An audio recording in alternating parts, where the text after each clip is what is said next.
His lips crashed into mine before I could protest. A desperate, hungry kiss that shattered every excuse I'd rehearsed. My hands tangled in his hair as he backed me against the wall, his body pressing into mine. The taste of rain on his lips, the heat of his hands sliding under my sweater. It was everything I'd fantasized about and nothing like I'd imagined. A car door slammed outside. Before we start, thank you for coming to my channel. Your participation is my happiness. Let me know where you are and what time it is now. Okay, now let's get into the story. The afternoon sun filtered through the lace curtains of our suburban home, casting delicate patterns on the hardwood floors. I stood at the kitchen counter, chopping vegetables for dinner, my mind drifting like the steam rising from the pot of soup. My name is Emily Hart, a 40-year-old high school English teacher, wife and mother.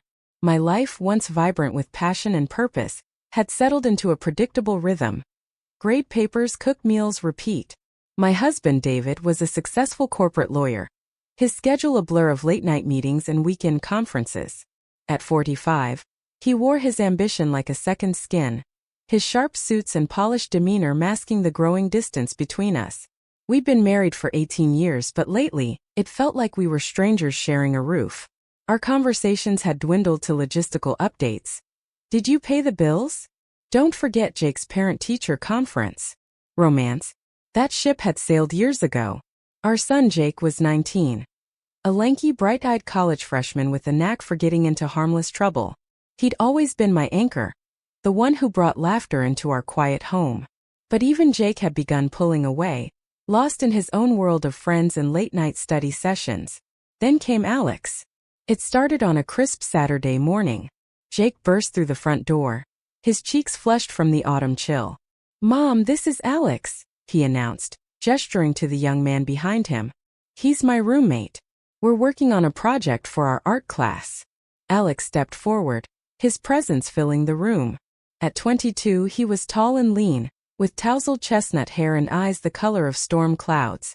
He wore a paint-splattered denim jacket and a smile that felt like sunlight breaking through fog. "Nice to meet you, Mrs. Hart," he said, his voice warm and unhurried. "Emily," I corrected, shaking his hand. His grip was firm, his fingertips callous from hours spent sketching. Over the next few weeks, Alex became a fixture in our home. He and Jake would sprawl on the living room floor, sketching storyboards for their project, their laughter echoing through the house. First, I thought nothing of it. But slowly, I began to notice things. The way Alex's gaze lingered on mine when he thought I wasn't looking, the way he'd compliment my cooking with a sincerity that made my cheeks flush. "This lasagna is incredible," he said one evening, his eyes crinkling at the corners. "You could open a restaurant." I waved him off, but the praise lingered in my mind long after he'd left.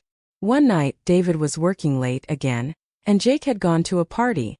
I found myself alone in the kitchen, grading essays at the counter. The sound of the front door opening startled me. "Mrs. Hart." Alex's voice floated in from the hallway. "Jake forgot his sketchbook. Mind if I grab it?" "Of course not," I said, turning to face him. He stood in the doorway, his jacket dusted with rain, his hair damp. For a moment, neither of us moved. The air felt charged like the calm before a storm. "You're always working," he said softly, stepping closer. "Don't you ever take a break?" I laughed, but it came out strained. "Someone has to keep this place from falling apart." He tilted his head, studying me. "You deserve more than that." The words hung between us, heavy and unignorable. My pulse quickened. Before I could respond, Jake's voice echoed from the porch and the spell shattered. Alex flashed me a cryptic smile and disappeared into the night. That weekend, David surprised me by suggesting a family dinner. "Let's invite Jake's friends," he said, scrolling through his phone. "That Alex kid seems nice." The dinner was a disaster. David spent the evening glued to his emails, while Jake and Alex debated the merits of abstract art versus realism. I lingered at the edge of the conversation, hyper-aware of Alex's every glance. When our eyes met across the table, I felt a jolt of electricity, a dangerous, thrilling spark I hadn't felt in decades. Later, as I washed dishes, Alex appeared in the kitchen, holding a stack of plates. "Let me help," he said, his shoulder brushing mine as he reached for the sink. I froze, my breath catching. You don't have to. I want to, he interrupted, his voice low. You're always taking care of everyone else. Who takes care of you? The question unraveled something inside me. For years, I'd buried my loneliness under routines and responsibilities. But now here was someone seeing me, truly seeing me, and it terrified me. Alex, I whispered, stepping back. This isn't. He didn't move. Not here. Not now. But if you ever need to talk, I'm here. When he left, the kitchen felt colder. That night, I lay in bed beside David, staring at the ceiling, Alex's words echoing in my mind. You deserve more. I knew it was wrong. I knew I was tiptoeing on the edge of a cliff. But for the first time in years, I felt alive. And that was a feeling I couldn't ignore. The tension between Alex and me simmered like a storm on the horizon, threatening to break the fragile calm of my routine. It began innocently enough, or so I told myself. One evening, Jake was at a study group, and David had texted to say he'd be working late again. I stood at the kitchen island, slicing vegetables for a salad, when Alex walked in, his sketchbook tucked under his arm. Need help? He asked, leaning against the counter. I've got it, I said, though my hands trembled as I reached for a tomato. He moved closer, his shoulder brushing mine as he picked up a knife. Let me. His voice was low, almost a whisper. We worked in silence, the rhythmic sound of blades against wood filling the air. Every accidental touch, his hand grazing mine as we reached for the same cucumber, his arm brushing my waist as he leaned over to grab a bowl, sent sparks racing down my spine. Emily, he said suddenly, setting the knife down. Why do you stay with him? The question caught me off guard. I stared at the cutting board, my throat tight. It's complicated. Is it? He turned to face me, his storm gray eyes piercing. Or are you just scared to want more? Before I could answer, thunder rumbled outside, and the lights flickered. A power outage plunged the kitchen into darkness. I stumbled backward, but Alex's hand shot out to steady me, his grip firm on my arm. I've got you, he murmured, his breath warm against my ear. We stood frozen, the only sound the drumming rain and my racing heartbeat. His fingers trailed slowly down my arm, leaving a trail of fire in their wake. My breath hitched as he leaned in, his lips hovering inches from mine. The world narrowed to the heat of his body, the scent of his cologne, the ache in my chest that screamed, this is wrong, this is right. Then the lights flickered back on. We jerked apart like startled animals. Alex cleared his throat, running a hand through his hair. I should go check the circuit breaker. I nodded, unable to speak, my pulse roaring in my ears. The next day, Jake invited Alex over to work on a mural in the garage. I brought them lemonade, my hands unsteady as I set the glasses down. Alex's fingers brushed mine, lingering a heartbeat too long. Thanks, Emily, he said, his voice deliberately casual. Jake glanced up, his brow furrowing. You okay, Mom? You're sweating. Just the heat, I lied, fleeing to the house. That night I lay awake, replaying the moment in the dark. What if the lights hadn't come back on? The thought terrified and exhilarated me. A week later, David left for a weekend conference. Jake tagged along, eager to tour a nearby college campus. The house felt cavernously empty, until Alex knocked on the door, drenched from a sudden downpour. Jake's not here, I said, my voice barely steady. I know. He stepped inside, water dripping from his jacket. I came to see you. My heart hammered as he closed the distance between us. Alex, we can't. Can't what? He cupped my face, his thumb tracing my jawline. Pretend this isn't real anymore? His lips crashed into mine before I could protest. A desperate, hungry kiss that shattered every excuse I'd rehearsed. My hands tangled in his hair as he backed me against the wall, his body pressing into mine. The taste of rain on his lips, the heat of his hands sliding under my sweater. It was everything I'd fantasized about and nothing like I'd imagined. A car door slammed outside. We broke apart, gasping. Alex rested his forehead against mine, his breath ragged. I'm sorry. I shouldn't have. Don't, I whispered, cutting him off. Just don't regret it. He kissed me again, softer this time, a promise and a goodbye. I'll never regret you. Thank you for listening to the story so far. Your encouragement means a lot to me. Please comment and share your thoughts here. I love you and I am so grateful to have you on this journey with me to explore the story further. The fallout came swiftly. David returned early, his sharp eyes missing nothing. He found Alex's sketchbook left carelessly on the couch. A portrait of me, my laugh captured in charcoal. Care to explain? He demanded, his voice icy. Panic clawed at my throat. It's just a drawing. Don't insult me. He threw the sketchbook against the wall. How long? I opened my mouth, but the lie died on my lips.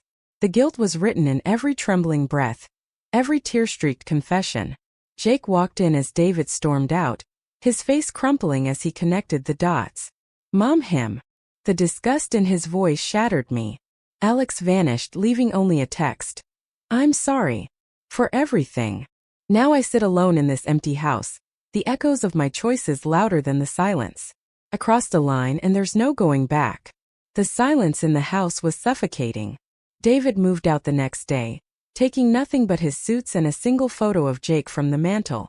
He didn't say goodbye. Jake refused to speak to me, leaving for his dorm with a duffel bag and a slammed door. The walls I'd built around my life crumbled, leaving me alone with the wreckage of my choices. Alex's absence was a phantom limb. I'd catch myself staring at his unfinished mural in the garage. A swirl of colors that once felt alive, now just a chaotic mess. His sketchbook sat buried in my nightstand, the portrait of me tucked between pages like a secret. I couldn't bring myself to burn it. 3 weeks later, a knock shattered the quiet. I opened the door to find Alex, his face gaunt, shadows bruising his eyes. Emily, he breathed, voice raw. I had to see you. I stepped back, my heart a traitor. You shouldn't be here. He pushed past me, desperation sharp in his movements. I can't sleep. I can't think. Every time I close my eyes, it's you. Alex, stop. He gripped my wrists, his touch electric. Tell me you don't feel it too. Tell me you've moved on and I'll leave. The lie stuck in my throat. His lips found mine, angry and pleading, a collision of guilt and want. For a moment I let myself drown in it, the heat, the ache, the stupid, reckless hope. Then I pulled away, tears burning. This isn't love. It's destruction. He sank to the floor, head in his hands. What do we do now? The word felt like a grenade. The next morning I drove to Jake's dorm. He answered the door, his eyes cold. What do you want? To explain, I whispered. Explain what? How you chose him over us. His voice cracked. Dad's filing for divorce. Did you know that? The words gutted me. Jake, I never meant. Save it. He slammed the door. That night I found David at our favorite cafe, staring into a cold cup of coffee. He looked older, his crisp suit rumpled, his wedding band gone. Emily, he said flatly. Here to sign the papers? I'm sorry, I choked out. Sorry doesn't undo it. His laugh was hollow. You know the worst part? I saw it coming. I just didn't want to believe it. I reached for his hand. He jerked away. Don't, he hissed. You lost that right. The final blow came on a rainy Thursday. A notification popped up on my phone. A tagged photo on social media. Alex, arm draped around a laughing brunette at a gallery opening. The caption read, New muse, new beginnings. I dropped the phone, the pain sharp and cleansing. He'd moved on. I was just another sketch, discarded for fresher inspiration. I packed my bags that night. The house was no longer a home, just a museum of regrets. As I drove away, the first snow of winter began to fall, burying the past under a blanket of white. But in the rearview mirror, I caught a glimpse of Jake's car idling at the curb. He watched me leave, his face unreadable. Emily's new apartment was a studio with peeling wallpaper and a window that rattled in the wind. She'd chosen it for its emptiness, as if the blank walls could erase the echoes of her old life. Boxes sat half unpacked in the corner, their contents spilling out like secrets she couldn't bear to confront. A single photo of Jake, taken years ago at a beach vacation, leaned against a lamp, her only concession to the past. The days blurred. She took a part-time job at a local bookstore, shelving novels and avoiding conversations.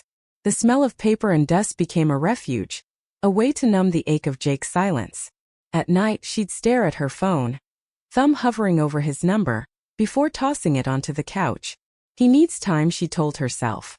but time felt like a chasm widening between them. David, meanwhile, had become a ghost in his own life.